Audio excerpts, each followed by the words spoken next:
Warahmatullahi wabarakatuh. Perkenalkan, nama saya Nadita Utaria dari kelas IPS 3. Ingin membahas kerajaan Singasari. Letak, silsilah kehidupan sosial dan peninggalan. Kerajaan Singasari atau Kerajaan Tumapel adalah kerajaan bercorak Hindu-Buddha di Jawa Timur yang terletak di daerah Singasari, Malang. Kerajaan ini didirikan oleh Ken Arok yang juga menjabat sebagai raja pertama dengan gelar Sri Rajasa Patra Sang Amurwabhumi pada 1222 Masehi. Di bawah kekuasaan wilayah kekuasaannya mencapai Bali, Sunda, sebagian Kalimantan, dan sebagian Sumatera. Sumber-sumber kerajaan Singasari dapat diketahui dari kitab Pararaton dan kitab Negara Kertagama serta prastasi peninggalannya. Berdirinya kerajaan Singasari tidak lepas dari kisah pendirinya, Ken Arok. Ken Arok awalnya hanya seorang pengawal Tunggul Amuteng, seorang akuwu atau camat di Tumapel. Ken Arok kemudian membunuh Tunggul Amuteng dan menikahi istrinya yang bernama Ken Dedes. Setelah menjadi akuwu Tumapel, Ken Arok bersekutu dengan para Brahmana untuk menaklukkan kerajaan Kendiri. Serangannya pun berhasil hingga memaksa Raja Kertajaya menyerah kekuasaan kepada Ken Arok dan kerajaan dipindah ke Singasari. Assalamualaikum warahmatullahi wabarakatuh. Saya Raisa Hilmi Akbar dari kelas 10 IPS 3. Ingin menjelaskan lokasi kerajaan Singasari. Letak kerajaan Singasari berada di wilayah yang sekarang menjadi wilayah Kabupaten Malang, Provinsi Jawa Timur pada awal pendirian tahun 1222 Masehi. Berdasarkan sumber dari kitab Negara Kertagama, lokasi ibu kota kerajaan berada di Kutaraja. Namun setelah Kertanegara menjadi raja pada tahun 1253, ibu kota kerajaan dipindah di daerah yang sekarang bernama Singasari, Malang. Assalamualaikum warahmatullahi wabarakatuh. Perkenalkan, nama saya Muhammad Arawi Guna. Saya dari IPS 3 ingin menjelaskan masa kejayaan Singasari. Kerajaan Singasari meraih masa kejayaan pada masa Kartanegara.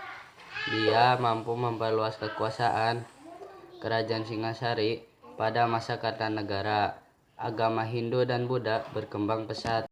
Pada tahun 1275 Masehi, Kartanegara melakukan ekspedisi ke wilayah Melayu yang disebut Ekspedisi Pamalayu.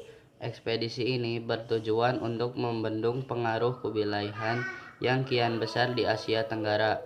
Setelah menguasai wilayah barat, politik ekspansif Kartanegara semakin luas. Tahun 1284, Singasari dapat menaklukkan Sunda, Bali, Bakulpura di Kalimantan Barat Daya, dan wilayah gurun di Maluku. Di bawah kekuasaan Kartanegara, sektor perdagangan dari pelayaran Singasari berkembang pesat. Komoditas yang diperdagangkan adalah beras, kayu, emas, cendana, dan rempah-rempah. Pada periode ini, Singasari berhasil menguasai jalur perdagangan dari Selat Malaka hingga Kepulauan Maluku.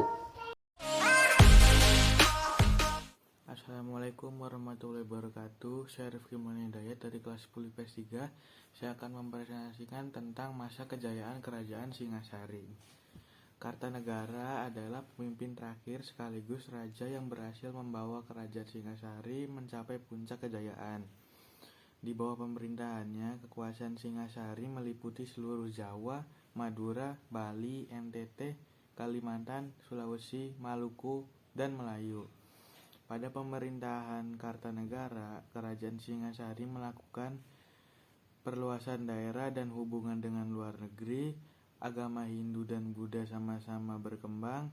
Dan yang terakhir, pengiriman ekspedisi ke Sumatera yang terkenal dengan ekspedisi Pamalayu 1275 Masehi. Pada masa Raja Kartanegara pula sektor perdagangan dan pelayaran Singasari berkembang pesat. Itu saja yang bisa saya sampaikan. Mohon maaf bila ada salah kata. Wassalamualaikum warahmatullahi wabarakatuh. Assalamualaikum warahmatullahi wabarakatuh. Perkenalkan, nama saya Muhammad Satrio Hidayat. Saya dari kelas 10 IPS 3. Di sini saya akan mempresentasikan tentang runtuhnya Kerajaan Singgasari. Penyebab runtuhnya Kerajaan Singgasari ironisnya terjadi pada masa kejayaannya di bawah Raja Kartanegara. Sang raja dan jajarannya lebih sibuk melakukan ekspansi di luar Jawa Tengah karena adanya pemberontakan oleh Jayakatwang dari Kediri. Salah satu wilayah terdekat kerajaan tersebut, pemberontakan tersebut yang berupaya membunuh Kartanegara dibantu Arya Wiraja dari Madura. Serangan mereka hanya bisa dimentalkan dari utara, bukan dari selatan. Setelah itu Kartanegara pun berhasil dibunuh dan berakhirlah kerajaan Singgasari. Jayakatwang pun mendirikan kerajaan baru di Kediri. Sekian presentasi dari saya, kurang lebihnya mohon maaf. Wassalamualaikum warahmatullahi wabarakatuh. Assalamualaikum warahmatullahi wabarakatuh. Perkenalkan, nama saya Tulus Muslim dari kelas 10 IPS 3 akan membahas raja yang berkuasa serta masa jabatannya. Kerajaan Singasari. Kerajaan Singasari atau Tumapel adalah kerajaan bercorak Hindu Buddha yang didirikan oleh Ken Arok pada tahun 1222 Masehi. Lokasi kerajaan diperkirakan berada di daerah Singasari, Malang. Kerajaan Singasari berada pada masa keemasan saat dipimpin oleh Raja Kertanegara, di mana wilayah kekuasaannya mencakup Bali, Sunda, sebagian Kalimantan, dan sebagian Sumatera.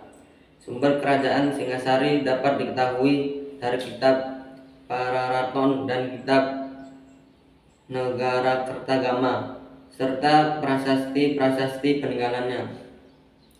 Raja-raja kerajaan Singasari. Terdapat perbedaan antara Pararaton dan Nagara Kertagama dalam menyebutkan urutan raja-raja Singasari. Berikut daftar raja-raja Singasari. Yang pertama, Ken Arok alias Rajasa Sang Amur Wabhumi. Yang kedua, Anusapati. Yang ketiga, Tohjaya. Yang keempat, Ranggauni alias Wisnuwardana. Yang kelima, Kertanagara.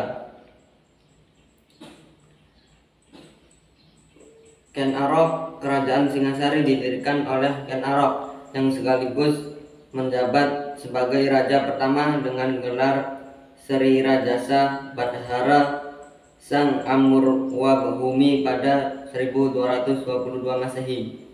Ken Arok awalnya hanya seseorang pengawal Tunggul Amedung, seorang Apu camat di Tumapel. Ken Arok kemudian membunuh Tunggul Amedung dan menikahi istrinya yang bernama Ken Dedes. Setelah itu Ken Arok menaklukkan kerajaan Kediri dan mendirikan kerajaan Singasari. Ken Arok hanya memerintah kerajaan Singasari selama 5 tahun karena ia dibunuh pada tahun 1227 oleh orang suruhan Anusapati, anak Ken Dedes dan Tunggul Amedung. Anusapati membunuh Ken Arok dengan keris Empu Gandring yang sebelumnya digunakan untuk membunuh Tunggul Amedung. Assalamualaikum warahmatullahi wabarakatuh. Perkenalkan, nama saya Rina Sari. Saya di sini akan menjelaskan tentang peninggalan Kerajaan Singasari. Yang pertama ada Candi Singosari. Candi Singosari adalah candi yang dibangun sekitar tahun 1300 Masehi. Candi ini sengaja dibangun sebagai penghormatan atas Raja Kertanegara yang telah gugur karena pengkhianatan dan pemberontakan anak buahnya, yakni Jayakatwang. Yang kedua ada Candi Jago. Menurut kitab Negara Kertagama dan Pararaton, nama Candi Jago sebenarnya berasal dari kata Jajaghu yang didirikan pada masa kerajaan Singasari pada abad ke-13. Jajaghu mempunyai arti keagungan, merupakan istilah yang digunakan untuk menyebut tempat suci. Yang ketiga ada Candi Sumberawan. Candi Sumberawan merupakan satu-satunya stupa yang berhasil ditemukan di Jawa Timur. Candi ini dibangun pada abad ke-14 sampai 15 Masehi. Kitab Negara Kertagama menyebut lokasi candi berdiri sebagai Kasarungganan yang bermakna tempat yang baik untuk dikunjungi karena keindahannya seperti diselimuti awan. Kemudian ada Arca Dwarapala. Arca Dwarapala adalah patung penjaga pintu atau gerbang dalam ajaran Siwa dan Buddha, berbentuk seperti manusia atau hewan. Ada dua arca yang terletak di sebelah barat situs Candi Singasari. Situs itu berbentuk dua arca Dwarapala yang dibuat dari batu monolitik dengan ketinggian 3,70 meter. Kemudian ada Prasasti Singasari. Prasasti Singasari adalah prasasti yang bertarik tahun 1351 Masehi yang ditemukan di Singasari, Kabupaten Malang, Jawa Timur, dan sekarang disimpan di Museum Gajah. Prasasti ini ditulis untuk mengenang pembangunan sebuah caitya atau sebuah monumen untuk penghormatan para Brahmana atau Raja Kartanegara yang telah gugur karena terjadinya pemberontakan Jayakatwang di Kerajaan Singasari. Cukup sekian, kurang lebihnya mohon maaf. Assalamualaikum warahmatullahi wabarakatuh. Candi Jawi adalah candi yang dibangun sekitar abad ke-13 dan merupakan peninggalan bersejarah Hindu Buddha Kerajaan Singasari yang terletak di kaki Gunung Welirang, tepatnya di desa Candiwates, Pegen, Pasuruan, Jawa Timur. Prasasti Boraya adalah sebuah prasasti yang isinya memperingati penobatan Arka Mahaksobhya di sebuah tempat bernama Purare. Candi Kida adalah suatu candi warisan dari Kerajaan Singasari. Candi ini dibangun sebagai bentuk penghormatan atas jasa besar Anuspati Raja kedua dari Singasari yang memerintah selama 20 tahun dari tahun 1227 sampai 1248. Prasasti Manjusri merupakan manuskrip yang dipahatkan pada bagian belakang arca Manjusri bertarikh 1343. Pada awalnya ditetapkan di Candi Jago yang berlokasi di Desa Tumpang, Kecamatan Tumpang, Kabupaten Malang, Jawa Timur. Assalamualaikum warahmatullahi wabarakatuh. Perkenalkan, nama saya Rahmaulia dari 10 IPS 3. Di sini saya akan melanjutkan penjelasan tentang peninggalan Kerajaan Singasari. Yang ke-11 ada Arca Ganesha. Arca ini merupakan patung manusia berkepala gajah dengan rambut yang disanggul ke atas menyerupai mahkota. Contohnya seperti ini. Yang ke-12 ada Arca Prajna Paramita. Arca ini diperkirakan ditemukan pada abad ke-13 Masehi di dekat runtuhan Cungkup Putri dekat Kerajaan Singasari. Menurut sejarah, arca ini merupakan perwujudan dari Ken Dedes, yaitu salah satu ratu pertama di Kerajaan Singasari. 13 ada Prasasti Kudadu. Prasasti ini dibuat pada tahun 1293 Masehi dan memuat beberapa informasi. Salah satunya menyatakan bahwa awalnya Kerajaan Singasari ini lebih dikenal sebagai Kerajaan Tumapel. Yang ke-14 ada Arca Amogapasa. Merupakan salah satu patung dari perwujudan Lokeswara sebagaimana yang sudah dijelaskan pada Prasasti Padang Roco. Arca ini merupakan hadiah dari Raja Kertanegara untuk Raja Tribhuwana. Yang terakhir terdapat pemandian suci, merupakan kolam atau pertirtaan uang yang dijadikan pemandian suci oleh kalangan kerajaan. Sekian dari saya, kurang lebihnya mohon maaf. Wassalamualaikum warahmatullahi wabarakatuh.